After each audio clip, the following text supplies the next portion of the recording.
Hello दोस्तों, जय हिंद, जय भीम, जय संविधान। जैसे कि हम पहले ये क्लास करा चुके हैं BANC 101 जैविक मानव विज्ञान का परिचय। इसमें हम कुछ इंपॉर्टेंट क्वेश्चन ऑलरेडी हम करा चुके हैं। आज भी हम एक नया क्वेश्चन लेकर के आए हैं। एक इंपॉर्टेंट क्वेश्चन, डार्विनवाद, डार्विनिज्म क्या होता है, इसके बारे में आज हम चर्चा करने वाले हैं। ये डार्विनिज्म है क्या और ये शब्द आया कहाँ से, पहले हम ये समझ लेते हैं। चार्ल्स डार्विन द्वारा प्रतिपादित जीव विज्ञान का एक प्रमुख सिद्धांत है। ठीक है, ये किसका सिद्धांत है? चार्ल्स डार्विन का, जो बताता है कि प्रजातियां समय के साथ प्राकृतिक चयन, नेचुरल सिलेक्शन की प्रक्रिया द्वारा विकसित और बदलती हैं। इनका सिद्धांत क्या है जी? कि प्रजातियां जो होती है, जितनी भी प्रजातियां आई हैं, चाहे उसमें आप एक छोटी से छोटी चींटी से लेकर के या बड़े से बड़े हाथी तक, अगर आप जितनी भी प्रजातियों को देखते हो, वो प्रजातियां क्या करती है? समय के साथ बदलती हैं, उनके अंदर विकसित होती है, बदलाव आते हैं। ठीक है, यह सिद्धांत स्पष्ट करता है कि बेहतर अनुकूलित जीव ही जीवित रहते हैं और प्रजनन करते हैं, जिससे विकास होता है। इस सिद्धांत का मोटिव क्या है? इस सिद्धांत का मतलब कहना क्या है? इस सिद्धांत का कहना यह है कि जो भी जीव हैं, अगर उनको अनुकूलित वातावरण मिलता है, जैसे मान लीजिए अब अगर भारत की बात करी जाए, भारत का जो वातावरण है या यहाँ की जो चीजें हैं, उसके अनुकूलित अगर कोई जीव है तो वो ही यहाँ पर जीव रह सकता है और प्रजनन कर सकता है और उसी वजह से विकास हो सकता है। अगर कोई बिल्कुल ही मतलब मान लीजिए कोई, फॉर एग्जाम्पल मैं बात करता हूँ अंटार्कटिका की, अंटार्कटिका पर भी जीव हैं, ऐसा नहीं है वहां पर जीव नहीं है, वहां पर भी जीव है। आपने देखा होगा पेंगुइन्स, पेंगुइन्स बहुत ही ज्यादा एक मतलब के उस वातावरण में रहने वाला जीव है जहां पर बहुत ही ज्यादा ठंड होनी चाहिए, है ना। अब अगर हम उसे इंडिया में ले आएंगे तो पेंगुइन जी पाएगा? नहीं जी पाएगा। ठीक है, तो ये सिद्धांत यही बताता है कि वक्त के साथ धीरे धीरे वातावरण के अनुकूलित जो जीव होते हैं वही जीव आगे सर्वाइव कर पाते हैं।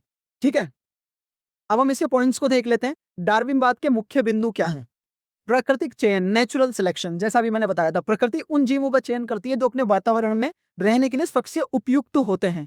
ठीक है, अगर जैसा भी वातावरण है जिस जगह का, उस वातावरण का सिलेक्शन जो होता है वो क्या होता है? उपयुक्त सिलेक्शन, उन जीवों का चयन करते हैं वो, कि भाई ये जीव यहाँ पर रह पाएगा या नहीं रह पाएगा। अब अगर हम बात करें, जो बहुत ही ज्यादा एक्सट्रीम लेवल की जो गर्मी होती है वो कहाँ होती है? सहारा रेगिस्तान में होती है। ठीक है, वहां पर धूल, रेत, मिट्टी और गर्मी, तीनों का प्रकोप है। वहां पर दूर से दूर तक आपको पानी नहीं मिलेगा, पर जीव वहां भी रह रहे हैं। ऐसा नहीं है वहां पर जीव नहीं रह रहे, बहुत भी ज्यादा मतलब के हम कह सकते हैं कि ऐसे जीव वहां पर रहते हैं या ऐसे मतलब के जीव वहां पर पाए जाते हैं जो जिनको मतलब अ, बिना पानी के काफी लंबे समय तक जी सकते हैं, है ना। तो वो जीव वहां पर भी सर्वाइव कर रहे हैं। वहां पर क्या हुआ फिर?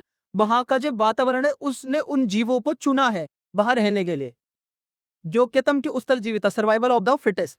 ठीक है, जो जीव अनुकूलित होते हैं वे ही जीवित रहते हैं और अपने गुण अगली पीढ़ी तक पहुंचाते हैं।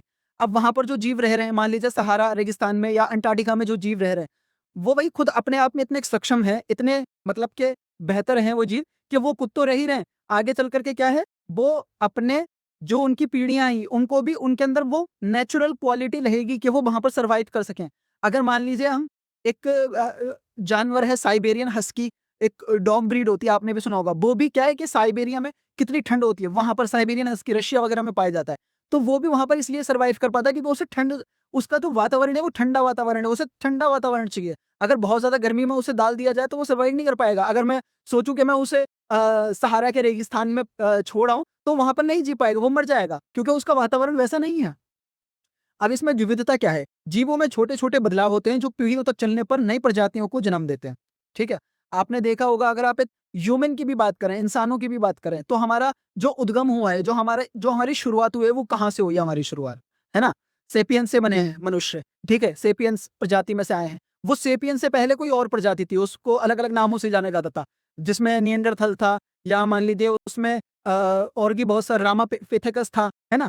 तो क्या होता है कि जो प्रजातियां होती है, इनमें छोटे छोटे बदलाव होते रहते हैं, और जो सबसे बेहतर होती है प्रजाति वो जीवित रह जाती है। जैसे मनुष्य, सेपियंस, हम क्यों रह गए? क्योंकि हमारे अंदर बदलाव होते गए और हमारे अंदर मनुष्य का जो मस्तिष्क है, ये जो हमारा दिमाग है, सेपियंस का जो दिमाग है, वो बढ़ता गया, वो ग्रो करता गया, इस वजह से हम सर्वाइव कर पाए। और हमारे अंदर सबसे बड़ी जो क्वालिटी है, तो उस समय को आगे बढ़ाने के लिए हमारे पास सबसे अच्छी क्वालिटी क्या थी? हमारे पास भाषा का ज्ञान था, तो इस वजह से हम सर्वाइव कर पाए। इसके बाद साझा पूर्वज, कॉमन डेसेंट, सभी जीवित जीव एक ही समान पूर्वज से विकसित हुए। ये तो हम जानते हैं, ये तो नॉर्मल सी चीज है कि भाई जितनी भी जीवों का अगर मतलब से उद्गम हुआ है तो वो एक ही किसी जीव से हुआ है ना। वो एक ही जीव है जिसने तमाम जितने भी स्पीशीज हैं, तमाम जितने भी जीव हैं, उनको बनाया है या उसने पैदा करा है ना? तो हम एक ही जीव से जीवित हुए हैं। डार्विन ने अपने इस सिद्धांत को 1859 में अपनी प्रसिद्ध पुस्तक on the origin of species, प्रजातियों की उत्पत्ति में प्रकाशित किया था। अब ये जो डार्विन साहब हैं, इन्होंने क्या है, अपनी पुस्तक लिखी थी on the origin of species, प्रजातियों की उत्पत्ति, उसमें प्रकाशित किया था इन्होंने। ठीक है, ये अपना जो सिद्धांत है डार्विनिज्म, इसको याद रखिएगा, बहुत इंपॉर्टेंट है। इसे आधुनिक जीव विज्ञान का आधार माना जाता है।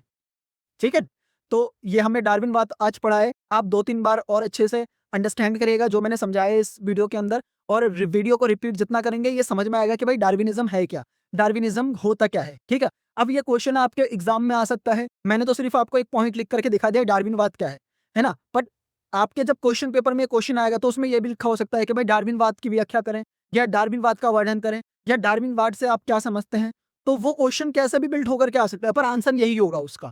डार्विनवाद को आपको बताना है कि भाई डार्विनवाद क्या है। चार्ल्स डार्विन इसके जो है वो, मतलब कि चार्ल्स डार्विन का ये सिद्धांत है, और ये सारे पॉइंट हैं इसमें डार्विनवाद के अंदर। ठीक है, तो उम्मीद करता हूँ ये जो हमने क्लास अभी आपको समझाई है इससे आपको लाभ मिलेगा। डेफिनेटली आप इसको डार्विनवाद को समझेंगे, और इन फ्यूचर हम इग्नू से रिलेटेड जितने भी बच्चों के एग्जाम होने वाले हैं, अभी जून से जिनके भी एग्जाम होने वाले हैं, प्रॉपरली हम सब्जेक्ट वाइज उस पर क्लासेस बनाने वाले हैं। उसकी प्रॉपर क्लासेस रहेंगी, पीडीएफ रेडी करेंगे हम अच्छे से, ताकि आपको पीडीएफ हम प्रोवाइड कर सकें, ताकि आपको उसमें संक्षिप्त में आंसर मिले, जो इंपॉर्टेंट क्वेश्चन है वो हम आपको दे सकें, जिसके बेसिस पे आप अच्छे नंबर ला सकें और पास हो सकें अच्छे से। ठीक है, तो आप प्लीज़ हमारे पेज को फॉलो कर लीजिए फ्यूचर के लिए, क्योंकि हम फ्यूचर में और भी अच्छी वीडियोस लाएंगे और भी बेहतर तरीके से आपको समझाने की कोशिश करेंगे। So thank you so much.